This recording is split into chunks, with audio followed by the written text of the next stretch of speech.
Just like GMX dump and GMX check, GMX report methods tool allows you to retrieve technical information regarding your simulation. Specifically, it gives you a brief summary of your simulation parameters and methods used to control temperature and pressure. This information is extracted from the portable binary input file, a TPR file, which contains simulation parameters, topological information, and initial coordinates of particles in your system.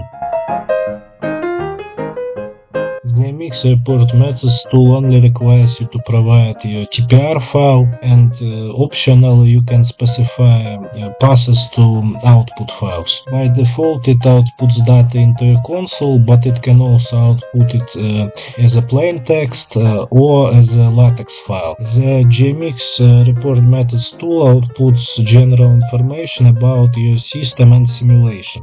Particularly its output includes information on the size of your system, the length of your simulation, timestep of your simulation, information regarding electrostatic interactions, how they were modeled, using which algorithm, information about your simulation grid, temperature and pressure coupling.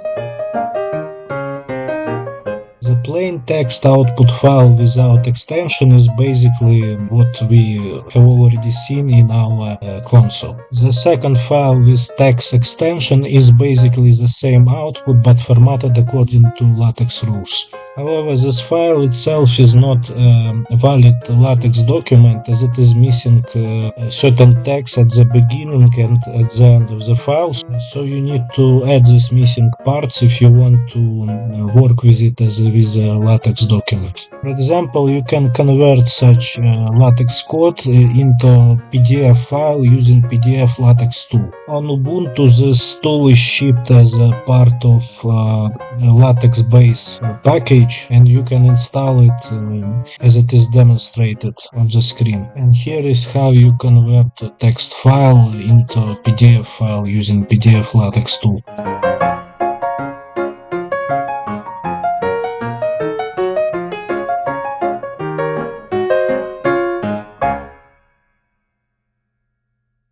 That's all for today, and thank you for watching.